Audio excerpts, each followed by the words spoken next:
Em um império onde reis se perdiam em glória e poder, existiu um homem que reinou sobre si antes de reinar sobre Roma, Marco Aurélio.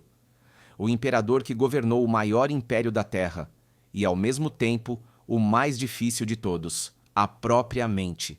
Este é o código da mente inabalável, a sabedoria que sobreviveu a milênios e ainda ecoa dentro de quem busca domínio sobre o caos interior. Marco Aurélio não era um tirano, nem um guerreiro comum.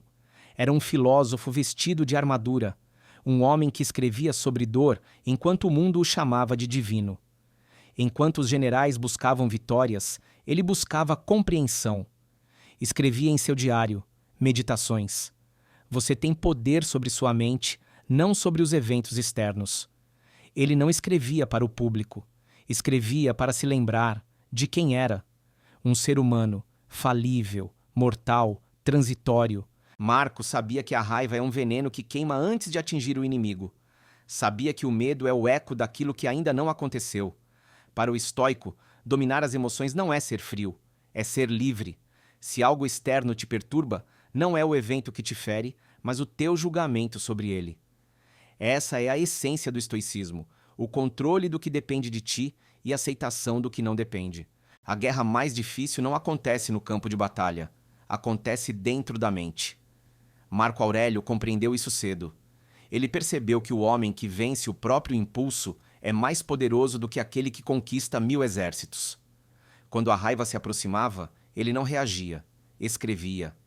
Quando a dor o visitava, ele não fugia, observava.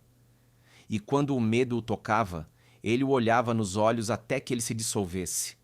Para o estoico, a emoção não é inimiga, é um mensageiro. Ela mostra onde ainda não há domínio, onde o homem ainda é escravo de si mesmo.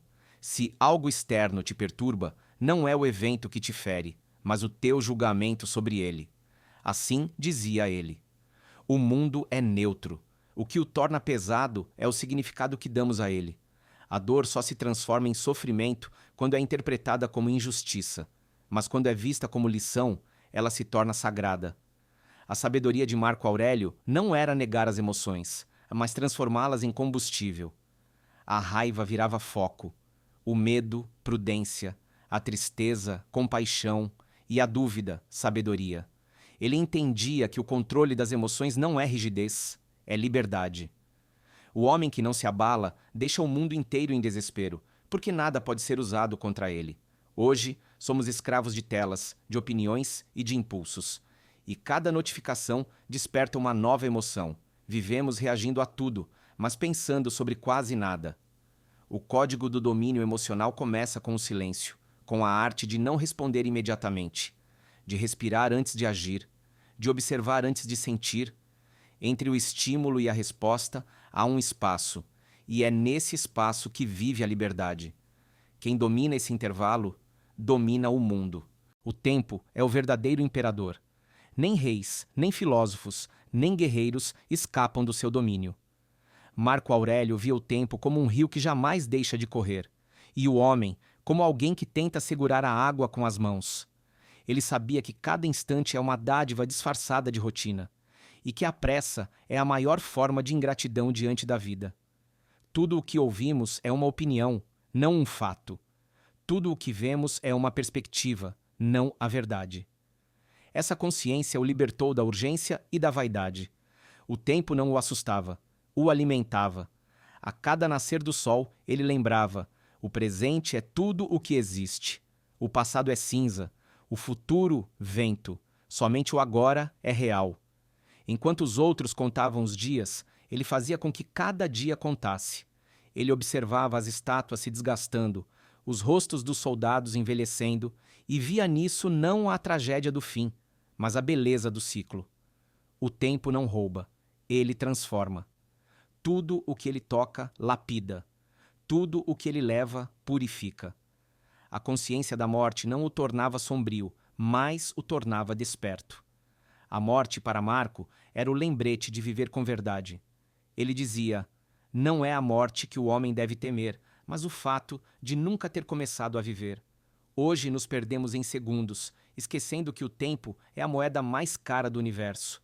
Gastamos dias como se houvesse reposição, mas cada nascer do sol é uma contagem regressiva invisível. Marco Aurélio não queria eternidade, queria presença. Ele entendia que a imortalidade está em viver o instante com totalidade, e que o segredo não é ter mais tempo, mas dar mais alma ao tempo que se tem. Tudo passa, tudo muda, mas o homem que vive com propósito transforma o breve em eterno. Para Marco Aurélio, a vida não era sobre si mesmo, era sobre o todo. Ele via o império como uma colmeia. Cada ser humano era uma abelha com uma função, e a virtude maior era fortalecer o conjunto. Tudo o que fazemos ecoa na eternidade, ele dizia, porque cada gesto, cada palavra alimenta ou enfraquece o tecido invisível que une os homens. O verdadeiro poder não está em dominar os outros, mas em servir aquilo que é maior do que nós. O dever, para Marco, era o templo da alma, e o trabalho bem feito, uma forma de oração. Ele acreditava que o homem nasceu para cooperar, assim como os pés caminham juntos, as mãos trabalham em harmonia e as pálpebras se fecham ao mesmo tempo para proteger os olhos. Se te for concedido fazer o bem, por que adiar a ação? Virtude, para ele, não era um discurso, era ação silenciosa, repetida todos os dias. Aquele que busca servir, mesmo quando ninguém vê, carrega em si a força dos deuses. Hoje, vivemos num tempo em que o valor do homem é medido por quanto ele acumula, não por quanto ele contribui. Mas Marco Aurélio sabia, a grandeza não está em possuir, está em doar. Ele governava para o bem do povo e não para o brilho da própria coroa, porque compreendia que a coroa nada é, se a cabeça que a carrega estiver vazia de propósito. Servir é o mais alto ato de poder, porque quem serve domina o próprio ego, e quem domina o ego governa o mundo interior. A alma que se entrega ao todo não precisa de reconhecimento, porque já se tornou parte do infinito. 2000 anos se passaram, mas o inimigo de Marco Aurélio continua vivo. Ele não veste mais armaduras, não empunha espadas, nem marcha sobre Roma. Hoje, ele se esconde dentro de cada mente. Chama-se distração. Vivemos numa guerra invisível, onde as armas são as telas e o campo de batalha é a nossa atenção. Cada notificação é um toque de trombeta. Cada rolagem, uma rendição silenciosa. Cada minuto perdido em distração é um fragmento da alma sendo trocado por nada. Marco Aurélio enfrentava bárbaros. Nós enfrentamos o próprio vazio, e o preço da falta de foco é a escravidão moderna. Porque quem não controla o próprio tempo, não controla a própria vida. Ele dizia: o homem é perturbado não pelas coisas, mas pela opinião que tem delas. Hoje, nossas opiniões são programadas, nossas emoções manipuladas e nossos desejos fabricados. O império da mente foi invadido, não por exércitos, mas por algoritmos. A liberdade que Marco Aurélio defendia não era política, era interior, e essa continua sendo a única que realmente importa. Foco é a nova virtude. Silêncio é o novo luxo. E presença é a nova forma de resistência. O homem moderno acredita que está livre, mas é prisioneiro daquilo que não consegue parar de consumir. Ele vive cercado de estímulos, mas faminto de sentido. Marco Aurélio não tinha redes sociais, mas já sabia o que nos esperava. Você se torna aquilo em que se ocupa constantemente. Por isso, o verdadeiro revolucionário do século XXI não é quem grita, mas quem permanece em silêncio. Aquele que consegue estar só, sem fugir de si, já venceu a guerra que todos os impérios modernos perdem. O império de Roma caiu, as coroas viraram pó, mas as palavras de Marco Aurélio permanecem, gravadas não em pedra, mas na mente dos que buscam lucidez. Ele não construiu templos, construiu uma mente em paz no meio do caos, e esse é o verdadeiro legado dos sábios, vencer o tempo através da consciência. Entre generais e deuses forjados, descobriu que o poder não é dominar o mundo, é dominar a si mesmo. Tudo o que buscamos fora sempre esteve dentro.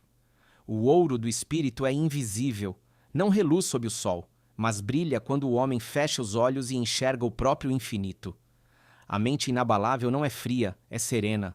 Não foge da dor, atravessa-a com dignidade. Não nega o destino, aprende a dançar com ele. Marco Aurélio sabia que nada dura, e é justamente isso que torna tudo sagrado. A flor é bela porque murcha. O pôr do sol é belo porque termina. A vida é bela porque acaba. O homem sábio não teme o fim. Agradece pelo começo. Vivemos cercados por vozes e urgências, mas ainda existe um lugar que o mundo não alcança: o silêncio interior. É nesse silêncio que o império da mente é erguido.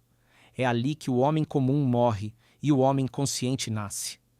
Talvez você tenha vindo aqui buscando força, mas a verdade é simples. Você já tem tudo o que procura. Só precisa lembrar. Você é a mesma centelha que habitou os grandes. Carrega o mesmo fogo que incendiou a alma dos sábios. O mundo tentará te dobrar, te seduzirá com vaidades, te confundirá com ruídos. Mas, no meio da confusão, há uma voz que não se cala. Permanece. Permanece firme quando tudo se dissolve. Permanece calmo quando o mundo grita. Permanece inteiro quando o tempo leva tudo, porque o homem que permanece se torna eterno. O império de fora ruirá, mas o império de dentro, esse jamais será conquistado. O silêncio não é a ausência de som, é a presença de tudo o que é essencial. E talvez era isso que Marco Aurélio queria dizer quando escreveu suas últimas palavras antes do pôr do sol. O universo é mudança, a vida é opinião, mas a alma é eterna